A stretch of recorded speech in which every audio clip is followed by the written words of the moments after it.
Si vous êtes à l'étranger, nous sommes à Kinshasa. Bienvenue à tous et merci de nous regarder de partout dans le monde. Votre magazine avec Floride. Aujourd'hui, nous recevons sur ce plateau Maître Oscar Moubiaï. Il est avocat au barreau de Lille, en France.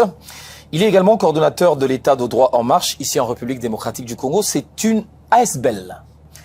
Avec lui, nous allons parler de la constitution de la République démocratique du Congo parce que il y a deux courants.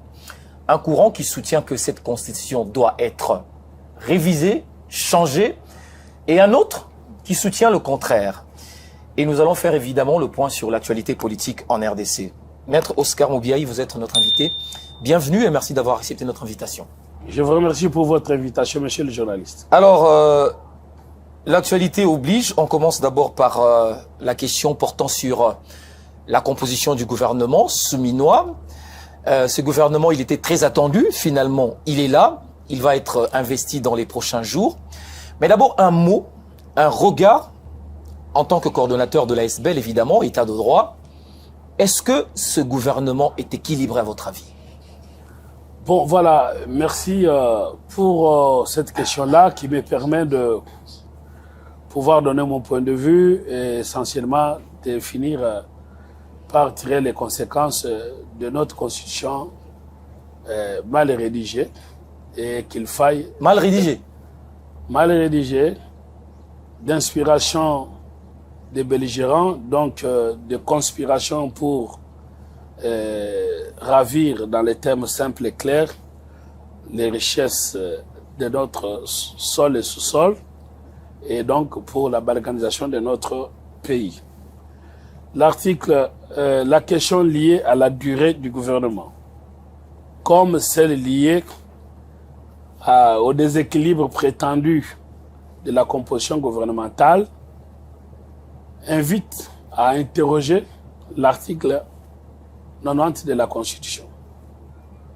Mais avant l'article 90, parce que l'article 90 parle de la composition gouvernementale, alors que la nomination de la première ministre comme de membres du gouvernement relève de l'article 78 de la Constitution.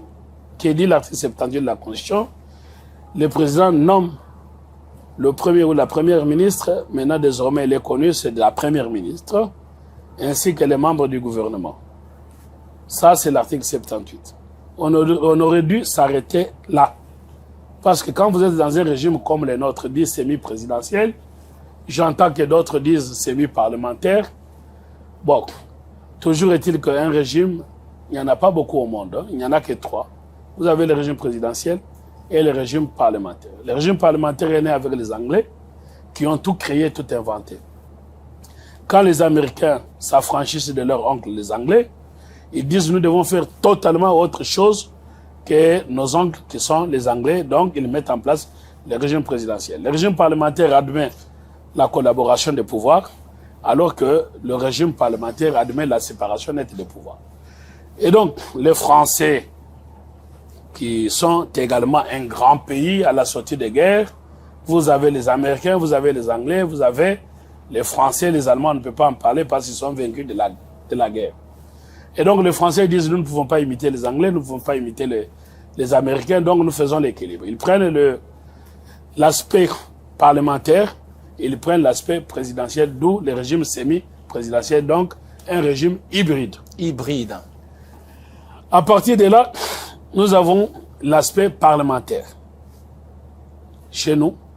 Et l'aspect parlementaire, c'est le président nomme le premier ministre issu de la majorité présidentielle. Sauf que ça ne se dit pas dans la Constitution. Même quand, en France, où on a imité, on n'a pas ajouté ça. Ajouter ça, c'est inutile et superfétatoire. C'est comme, par exemple, on dit à un père, quand tu mets au monde un enfant, tu dois l'aimer. C'est naturel. C'est un ajout inutile. C'est naturel. Voilà, c'est cet ajout-là inutile, inspiré de la Constitution belge, parce que chez les Belges, il faut trouver l'équilibre pour diriger le pays. Comme il y a des Wallons et les Flamands, si vous allez dans l'esprit démocratique par rapport à la majorité, si les Flamands qui sont minoritaires, par exemple, que les Wallons, et vous dites, mais nous avons gagné, nous prenons tout, ça ne va pas fonctionner. Et donc, on parle maintenant de l'équilibre. Et d'où, en Belgique, ce problème-là se pose. Et vous avez vu qu'en Belgique, on a fait un an ou deux sans gouvernement. Mais tout a marché bien. Parce qu'ils ont une administration forte. Nous n'avons pas d'administration. Oui.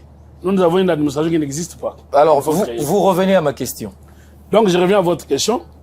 À partir de là, quand on a mis un ajout inutile, que le président de la République doit choisir au sein de la majorité qu'il faut identifier, ça vous conduit à quoi? À nommer le formateur.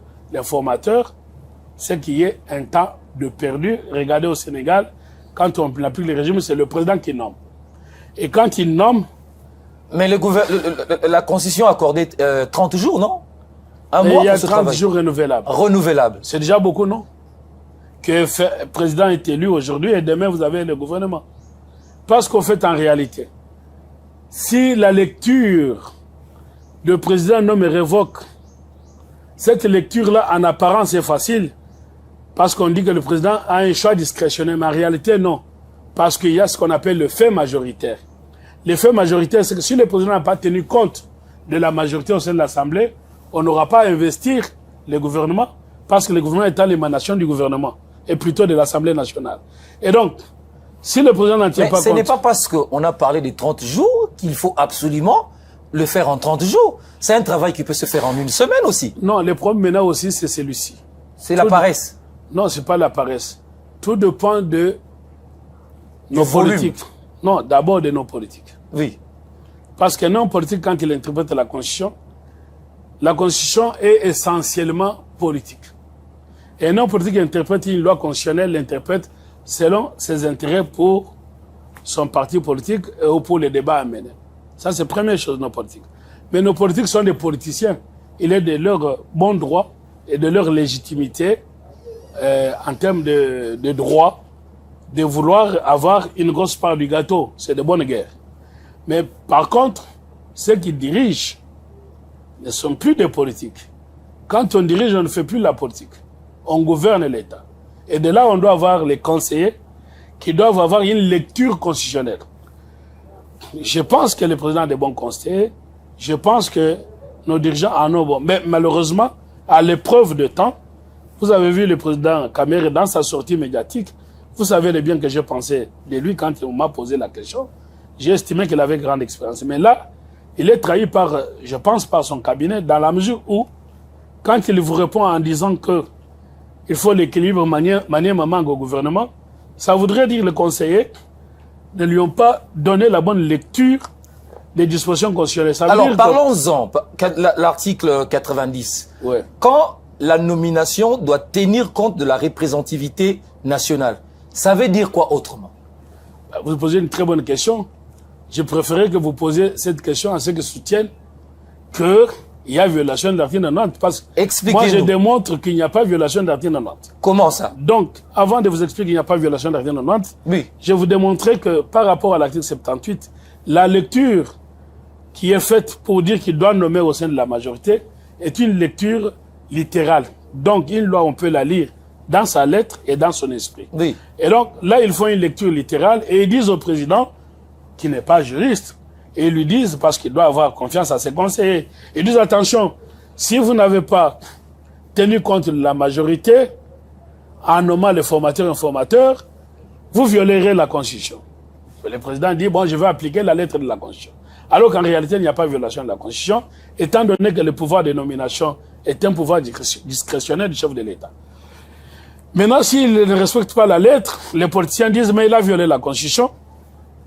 S'il respecte l'esprit, on dit, mais il est dictateur. Voilà, il est pris dans cet étau-là. Donc, uniquement pour dire que l'article 78, dans sa lettre, on dit qu'il faut identifier la majorité. Alors que dans l'esprit, ce n'est pas ça. Le pouvoir de nomination est un pouvoir discrétionnaire.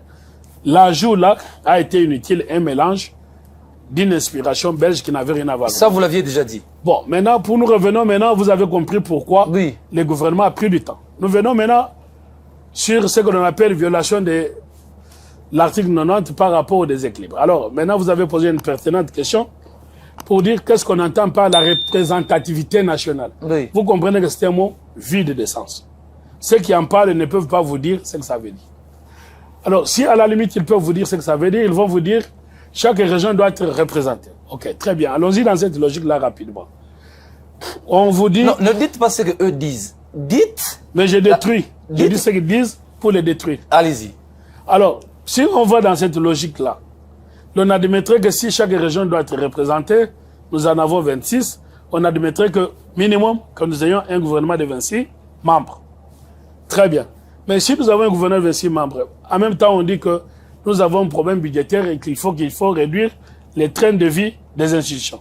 Donc, le gouvernement étant une équipe peut être resserré, on peut prendre 10 membres par rapport aux contraintes budgétaires qui vont faire les boulots. Et donc, à ce moment-là, vous comprenez que si on raisonne comme ça, nous ne pouvons qu'avoir un gouvernement dit éléphantesque. Or, si nous avons un gouvernement éléphantesque, ça contredit les contraintes budgétaires et l'efficacité de l'équipe. Les contraintes budgétaires, ce n'est pas constitutionnel. Mais là, au moins, nous sommes au niveau de la Constitution. Bon, maintenant, nous aurons un gouvernement éléphantesque. Alors, maintenant, au niveau de la Constitution, quand on dit représentatif... Non, à l'époque de Matata, on a eu un gouvernement de 36 membres, mais qui a tenu compte de la représentativité. Ça ne veut pas dire, pour avoir la représentativité nationale, il faut avoir un gouvernement éléphantesque. Non, ce n'est pas ce que ça veut dire. Mais 36 membres, bon, ok, n'allons pas sur le volume du gouvernement. Oui. Restons sur ce qu'on entend par représentativité. D'accord. Si le contenu de représentativité veut dire que, comme on le dit, que le ministre représente sa province ou son espace linguistique.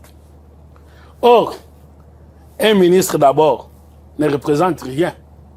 Un ministre, c'est un commis de l'État. Ce Mobutu on appelait commissaire d'État. Ensuite, un ministre, ça vient du latin, l'envoyé. Ministre, misere, envoyé. On n'est pas envoyé de sa province, mais on est envoyé de l'État. Mais l'envoyé est issu d'une province. Mais comme on disait de Jésus, envoyé de Dieu, mais issu de la tribu de Judas. Bon, c'est pareil. Maintenant, je vous donne un argument péremptoire. Allez-y. Je souhaiterais que vous puissiez faire lecture des préambules de notre Constitution. Oui, qu'est-ce que ça dit? À son troisième considérant. Troisième. Vous continuez à parler. Moi, notre Constitution, à son troisième considérant, dit ceci. Que la Constitution ici a été mise en place, la Constitution de la Troisième République, oui, dont je réclame la sortie et les changements, dit ceci, que les tribalismes, les régionalismes, ce sont les causes qui ont été à la base de notre effondrement. Oui, le tribalisme, le clanisme, le clientélisme, l'impunité, le népotisme, le régionalisme, tout ça. Ça a été à la base de l'effondrement de la Deuxième République. Oui. Et pour mettre fin à tout cela, à tous ces mots, régionalisme, tribalisme, il faut mettre en place un ordre nouvelle politique, oui, un ordre nouveau politique ou un nouvel ordre politique qui a été cette constitution. Les préambules, c'est la philosophie d'une constitution. Oui. Quand une disposition normative constitutionnelle, comme l'article 90, contredit l'esprit, elle est neutralisée. En quoi il y a contradiction? Il y a contradiction parce que quand vous dites qu'un ministre doit être nommé selon sa tribu. C'est parce que la Constitution ne dit pas ça. Mais la représentativité, c'est quoi? Tenir compte de la province. Donc, tenir compte du gouvernement comme un bloc qui représente la nation congolaise, tout simplement. Mais la nation congolaise, elle est composée des 26 provinces. Ne doit pas être réfléchie en termes d'une juxtaposition des tribus. Nous sommes unis, nous sommes congolais. Oui. Nous ne devons pas nous définir à la base de nos tribus. C'est pour ça qu'à l'époque de Mobutu, vous allez voir que les gouverneurs n'étaient pas issus, n'étaient pas autochtones. On prenait un gouverneur du Bas-Congo pour l'envoyer au Kasaï. Maintenant, si vous admettez que dans un gouvernement, un gouverneur puisse représenter sa province, exemple simple, quand il y a maintenant, parce qu'un ministre applique une politique nationale, si vous dites qu'il est notre représentant, il est le reflet il est le nôtre, ça voudrait dire qu'au partage du gâteau, qu'ils puissent penser à nos intérêts. Donc les ministres pensent d'abord province au lieu de penser nation. Je vous en donne un exemple. Vous prenez un des ministres du plan, qui est maintenant porte-parole de M. Katumbi, qui était... Olivier Kamikatou. Bon, pour ne pas les citer. On va aider les téléspectateurs qui nous suivent. Allez-y. Et à l'époque, j'étais quand même assez très proche. Il y a eu, par le plan, il y a les aides extérieures de l'Union européenne. Il y a eu, je pense, une aide de la Belgique. Et finalement, il recevait des maïs.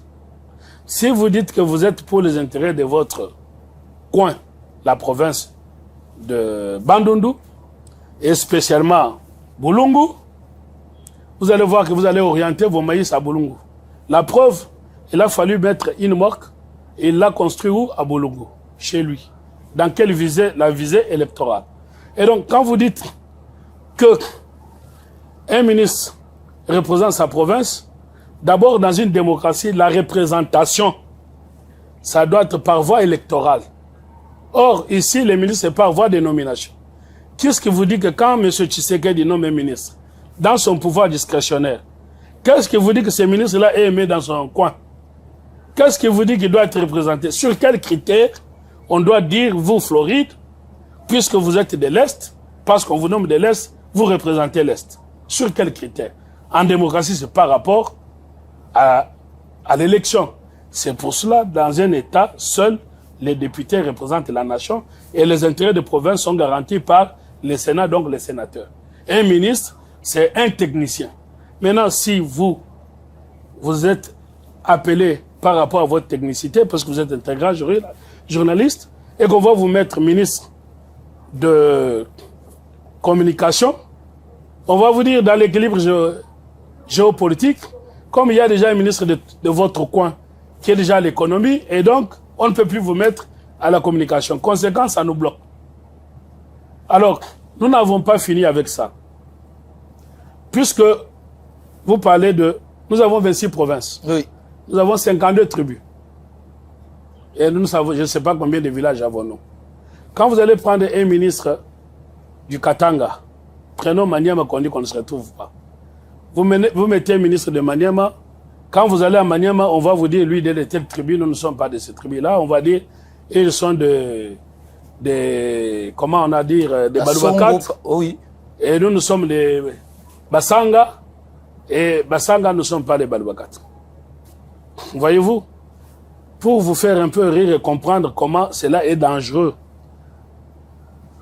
Certains vont vous dire, mais on a mis la première ministre, mais sa mère n'est pas au Congo. Chez les Bakongo, nous sommes matriarcat. J'ai vu un Congo réfléchir comme ça. Les Bakongo, nous sommes matriarcat, donc, comme elle n'est pas des mères au Congo, donc elle n'est pas les nôtres. Et Moussongue dit, mais son papa est Moussongue, donc il est de chez nous. Allez, voilà, les Bassongue, les Bakongo qui se disputent la première ministre. Donc, il ne faut pas réfléchir tribu, il ne faut pas réfléchir région. Et l'article 90, c'est un piège.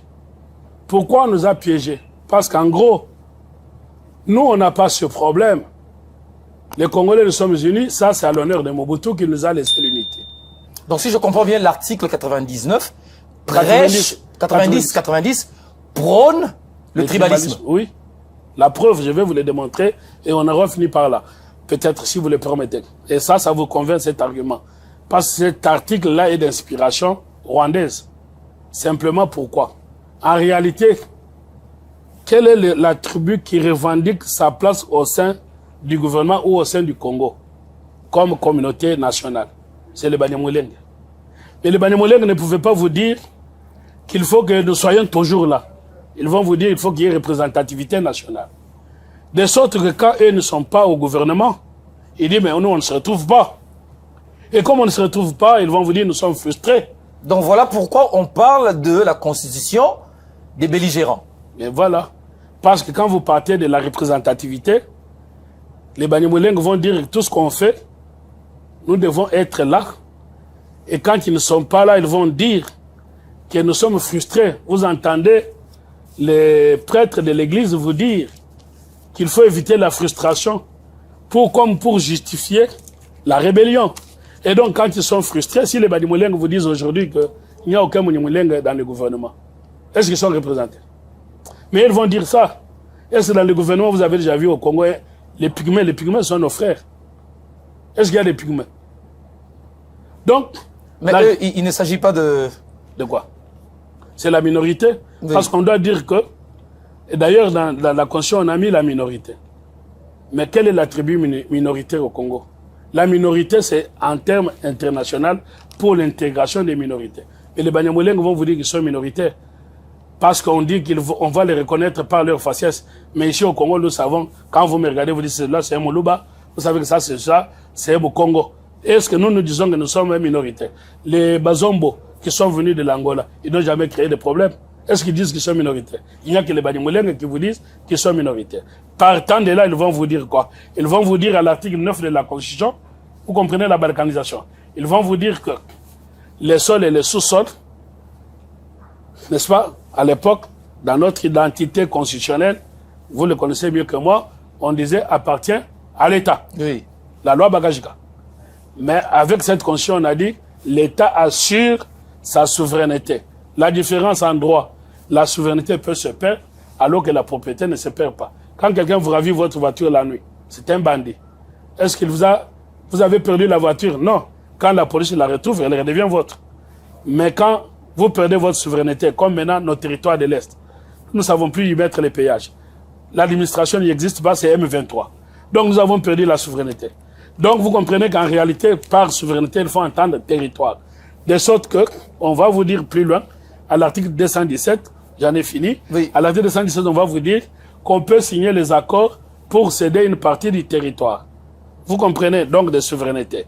Et à l'article 215, on va vous dire quand un accord international ou un traité est en désaccord avec la Constitution, c'est l'accord international qui prime. Alors que beaucoup de pays, c'est ce qu'on appelle le monisme. Or, donc, cette constitution représente un danger pour nous. Vous avez compris tous les dangers. Non, c'est une question. Mais je vous dis, un grand danger. Alors, c'est pour ça que nous alertons et c'est pour ça que nous en souhaitons des changements. Alors, mais pourquoi vous dites belligérant? Parce que un invité qui est venu avant vous a démontré que les experts, à la fois nationaux et internationaux, se sont retrouvés, je crois, à Kisangani pour écrire cette constitution. Déjà, dans les experts, je ne connais pas de mémoire un juriste congolais qui pouvait écrire des sottises qu'il y a dans cette constitution. Des sottises? Mais des monstruosités. Je ne connais pas. Bon, vous savez, il n'y a pas de juriste. Mais si nous avons la stabilité des institutions aujourd'hui, c'est grâce à cette constitution? Non, non, ça c'est ce qu'on nous dit, on nous vante.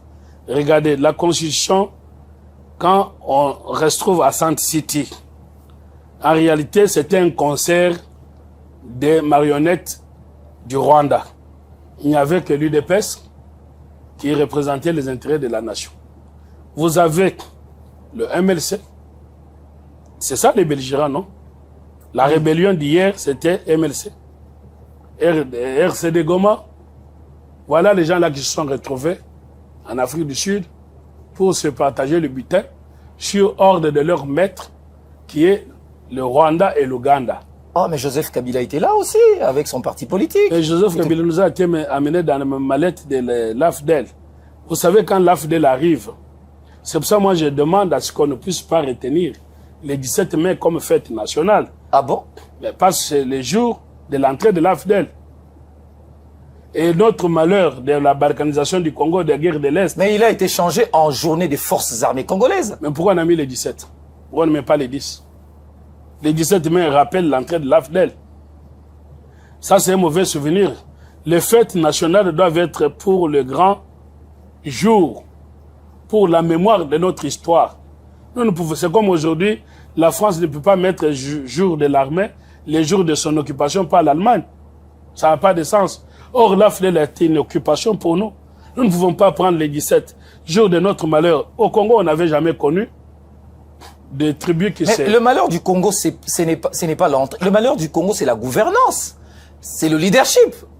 Mais le malheur du Congo, ce n'est pas l'entrée de l'AFDEL. Mais quelle était la gouvernance congolaise depuis, avant l'arrivée de Tshisekedi? C'était une gouvernance rwandaise. est-ce qu'on pouvait être ministre, passer au gouvernement sans être allé à Kigali? Pourquoi il y avait des défilés au Rwanda? C'est comme à l'époque, avec la France, les gouvernements qu'on mettait en place, pour sortir les gouvernements, il fallait aller à l'Élysée. L'Élysée pour le Congo. Mais le président Félix Tshisekedi n'est pas passé par le Rwanda?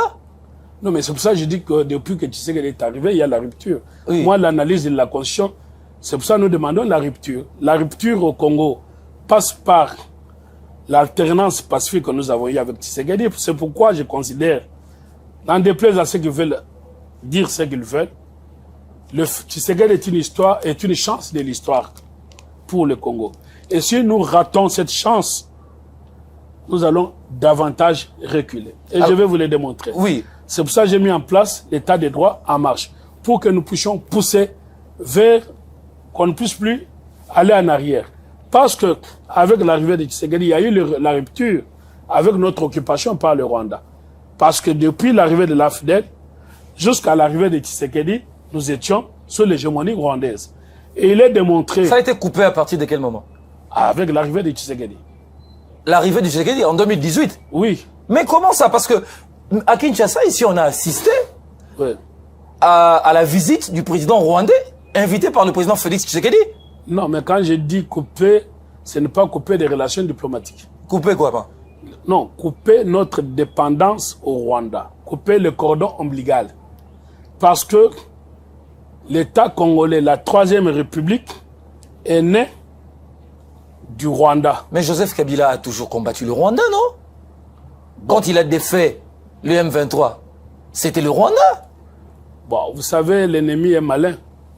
L'ennemi peut s'arranger et se faire la guerre. Mais si vous dites l'ennemi est malin, mais le problème c'est au niveau de votre logique, de votre raisonnement. Non, moi je ne suis pas au niveau de raisonnement, de logique. Oui. Ma logique, elle est celle-ci. Il est démontré scientifiquement que quand Kagame, qui était à l'Ouganda, fait la conquête du pouvoir dans son pays par un coup d'État ou une rébellion ou une révolution, ils s'entretuent entre eux. Mais quand ils le font, l'arrière-plan était que ils vont progresser jusqu'au Congo et prendre le contrôle du Congo pour se servir de ses richesses et que le Congo devienne le poumon du développement du Rwanda. Et donc, quand on vous dit, il est démontré que quand Kagame prend le Rwanda, les réfugiés Hutus, parce que quand on fuit la guerre, on ne connaît pas à quelle direction on va, devraient fuir vers Tanzanie, fuir vers le Congo, mais on a bloqué les frontières de Tanzanie pour les canaliser vers le Congo et justifier que dans le but de poursuivre les génocidaires au Congo et dans le but de pacifier le Rwanda pour que le génocidaire ne soit pas à la frontière, c'est ça la naissance du M23, nous devons prendre le contrôle du Rwanda comme Poutine aujourd'hui dit, pour ne pas avoir l'OTAN à ma frontière, je dois contrôler l'Ukraine. Voilà, nous devons faire une lecture pour regarder l'ordre mondial. C'est comme ça les Rwandais malins, soutenus par Tony Blair, Bill Clinton, parce qu'ils devaient prendre les choses. Et d'ailleurs, il est prouvé que la société qui utilise nos matières premières pour la fabrication de batteries, c'est dans le village de Bill Clinton. Donc, quand on se déplace, est-ce qu'on peut prendre un grand pays comme le nôtre, un pays de 2 300 000 km? Revenons maintenant. On peut le prendre en moins de 6 mois parce qu'ils étaient guidés par des satellites. Donc voilà la balkanisation de notre pays. Et c'est pour cela, si vous comprenez maintenant très bien, vous comprendrez pourquoi l'article 90 n'a été que de cette inspiration rwandaise pour la balkanisation de notre pays. Pour maintenant en sortir, nous devons changer la constitution. D'accord. Alors, il y a un chef d'un parti politique qui était sur ce plateau, mais qui a donné des arguments assez scientifiques à son avis. Ça veut dire que pour changer une constitution, il faut de préalable. Il faut un vide juridique, une transition politique ou un événement majeur au pays. Vous avez un son contraire. On vous écoute. Merci beaucoup. Ce que ce monsieur a dit, je préfère le prendre dans sa dimension scientifique. Je crois qu'il s'agit de M. Chadari que j'ai suivi avec vous. Oui. Ce que M. Chadari a dit est une vérité, mais une vérité partielle. C'est-à-dire? Et non pas totale. Allez-y. Donc nous admettons que pour changer, parce qu'il faut d'abord faire la différence entre la révision d'une constitution et la modification d'une constitution. Moi, je ne suis pas dans les débats de révision, je suis dans les débats de modification. La différence entre la modification ou le changement et la révision est que en révision, on bouge certaines dispositions. Alors que le changement, on déchire, on reprend. Oui. C'est pour ça que quand on change la constitution, on entre dans un autre régime. C'est pour ça que je prône la 4e République. Bon, alors, donc, maintenant, quant au débat de la révision, j'en conviens avec Chadari que l'article 219 et 220 impose la limitation parce que la révision est limitée, parce que celui qui révise la Constitution, qui est le Parlement, on l'appelle pouvoir dérivé. Bon, j'ai entendu d'autres personnes qui, heureusement, ils ne sont pas juristes, ils appellent les législateurs. Non, les législateurs, c'est le Parlement, ça n'a rien à voir avec la révision constitutionnelle, mais l'Assemblée peut être nommée par les pouvoirs constituants comme étant pouvoir dérivé. Dérivé en ce que le premier pouvoir qui met la Constitution n'a pas besoin de légalité, n'a pas besoin de tout ce que vous appelez légalité. Pourquoi? Le premier pouvoir qui met la Constitution n'a pas besoin On appelle le pouvoir constituant. Oui. N'a pas besoin de légalité. Ok. Parce que c'est lui qui impose la légalité. C'est pour ça que vous avez appelé le coup d'État. Quand vous faites un coup d'État, il y a pas la Constitution tombe. Oui. Quand Mobutu fait le coup d'État, la Constitution de Bourg tombe. Là, on est d'accord, on évolue. Bon, quand vous êtes en ce que vous avez, parce que vous savez, une rébellion qui réussit, on l'appelle révolution. Quand ça ne réussit pas, c'est un coup d'État ou une rébellion. Quand vous venez, comme l'AFDEL, c'était une rébellion.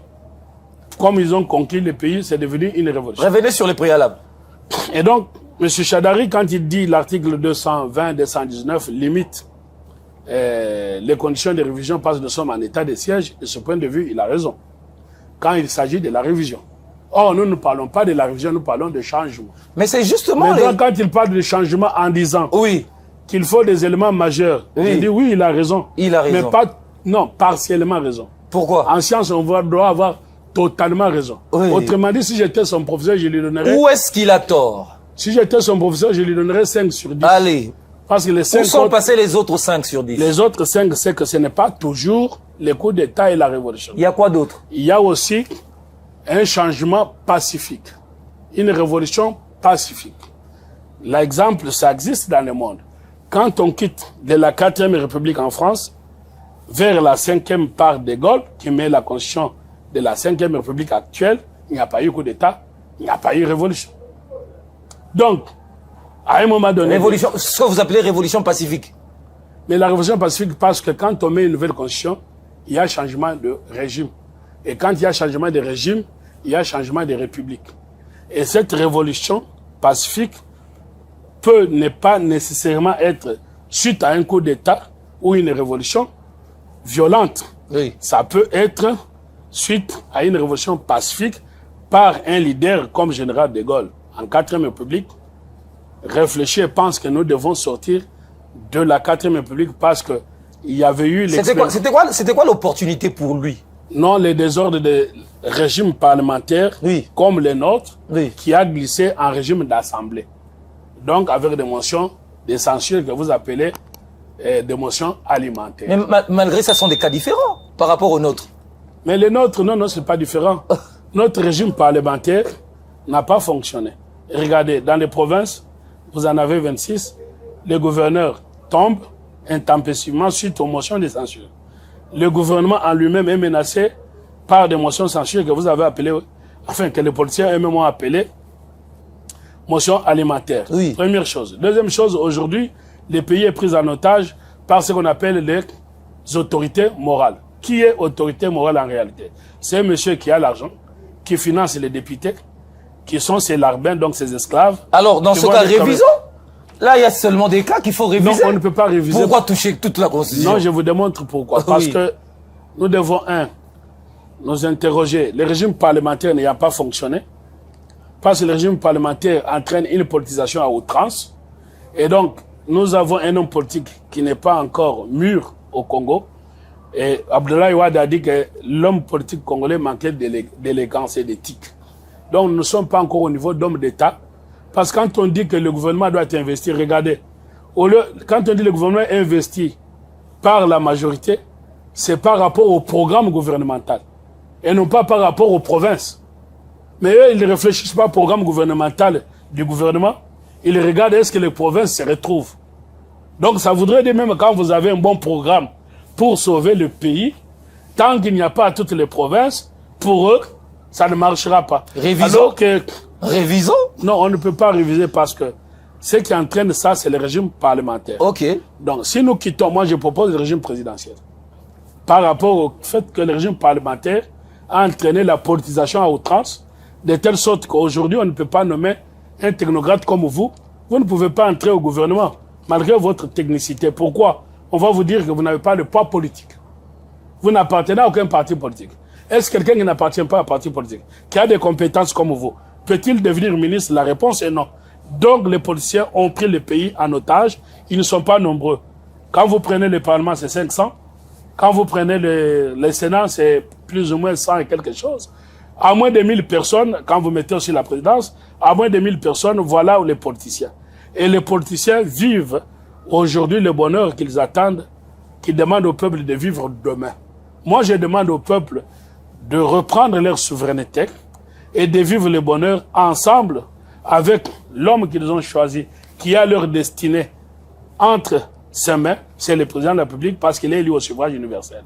Et le peuple lui fait confiance pour amener les changements. Mais le président ne peut pas parce qu'il n'a pas les moyens de sa politique. Ce qui fait que quand vous êtes dans un régime, vous voyez les régimes semi-présidentiels comme les nôtres, on a rapproché les élections législatives avec les élections présidentielles. On nomme d'abord le président. Quand vous avez élu plutôt, on va d'abord élire le président. Quand vous avez élu le président, vous devez lui donner les moyens de sa politique. Ça voudrait dire, vous lui donnez la majorité parlementaire. C'est pour cela que les élections législatives doivent venir après, et donc l'élection présidentielle précède l'élection législative. Et quand vous avez élu le président, il va vous dire, si vous voulez que je puisse mettre en place ma politique, donnez-moi la majorité au Parlement. Pas sa majorité ne peut rien. Il ne sera qu'un monarque qui règne mais qui ne gouverne pas. Mais chez nous, on a couplé les élections législatives et parlementaires en même temps. Donc, le président ne peut pas gouverner avec le régime en place. Quand vous changez le régime, avec le régime présidentiel que je propose, le président pourra nommer même 10 ministres. Le président forme son cabinet.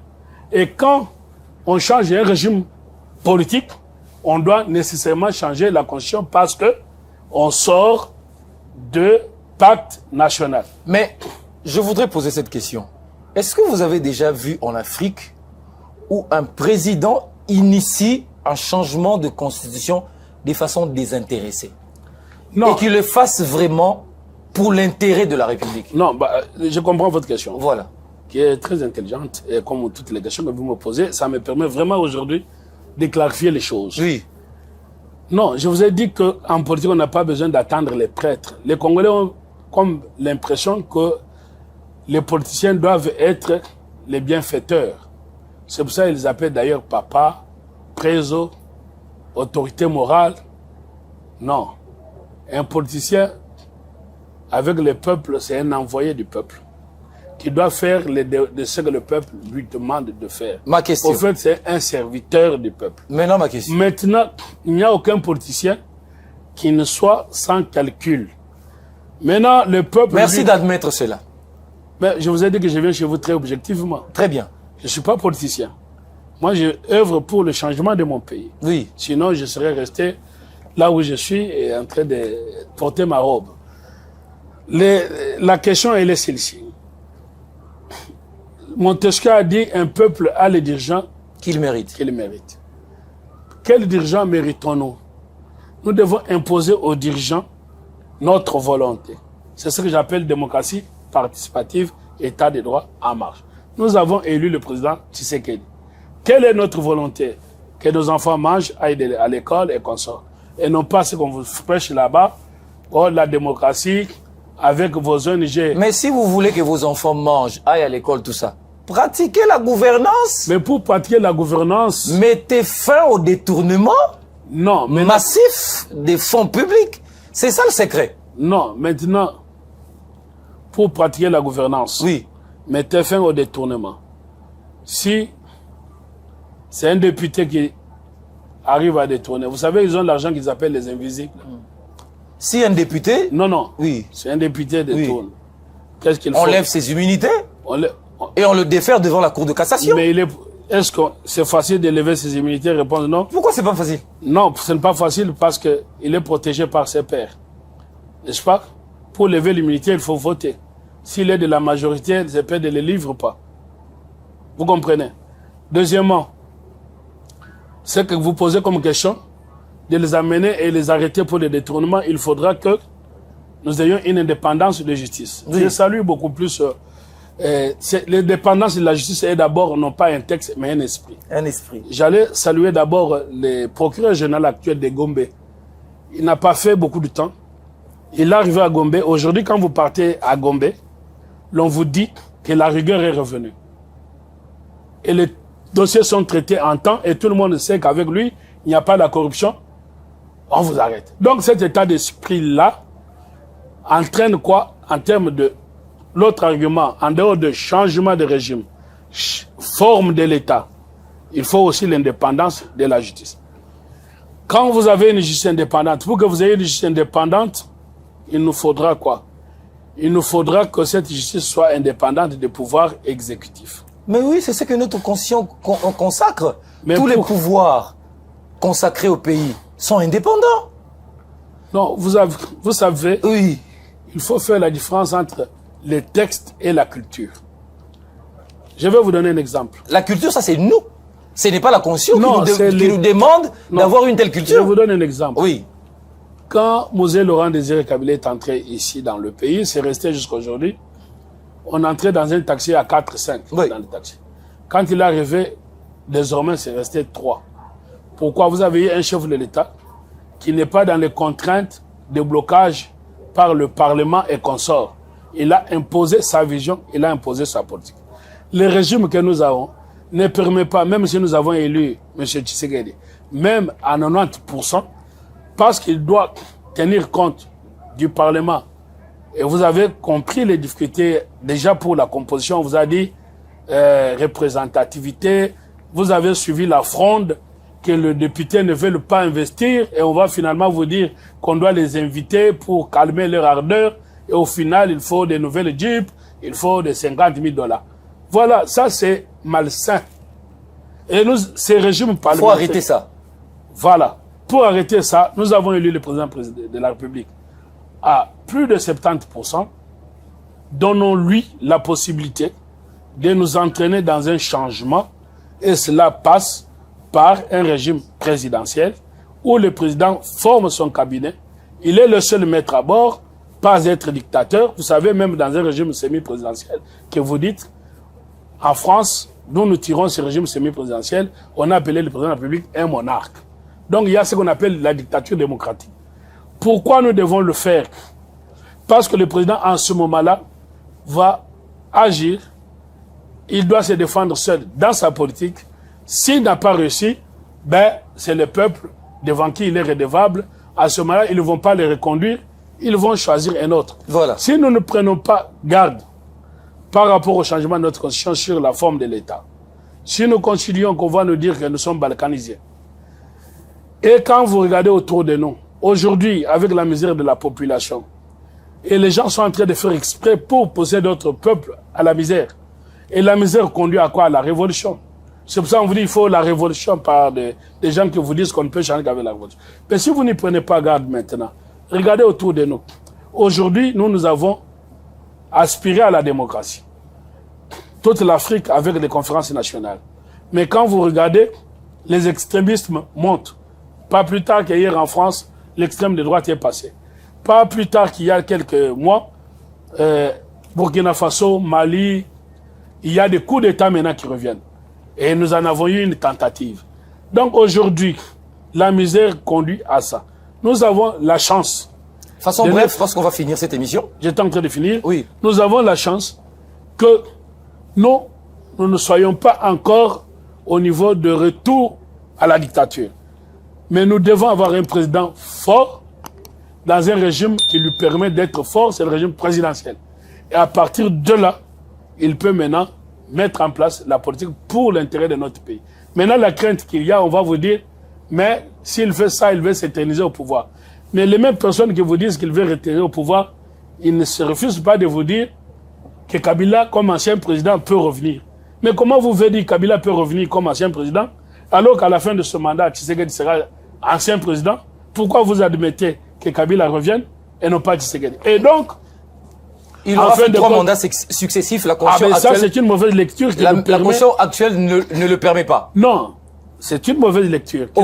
Une mauvaise lecture qui nous permet de modifier, parce que cet article-là, où on vous interprète en disant que la limitation de mandat, ce n'est que quand il s'agit de manière successive et non quand on s'est retiré au revenu. Ça, c'est une lecture de la Constitution russe.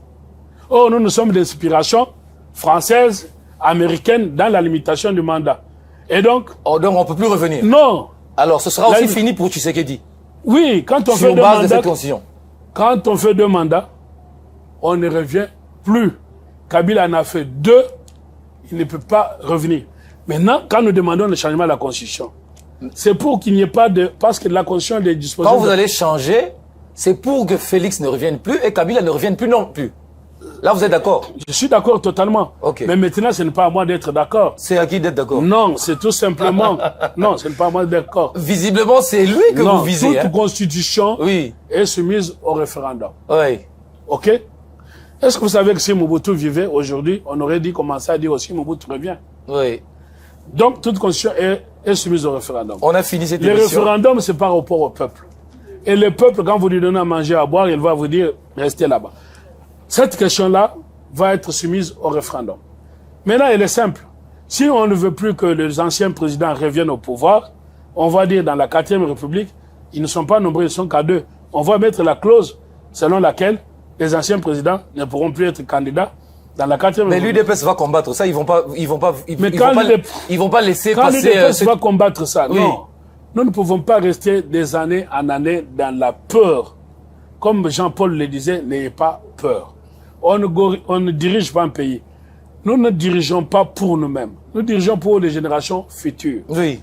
Et dans les générations futures, nous ne croyons pas éternels. Parce que les gens qui sont là, qui passent dans leur jeep sur la ville, ils croient qu'ils sont éternels. Non. Saint-Augustin disait, chaque jour nous mourons, chaque jour nous nous transformons, mais nous nous croyons éternels. Ce n'est qu'un leurre de se croire éternel.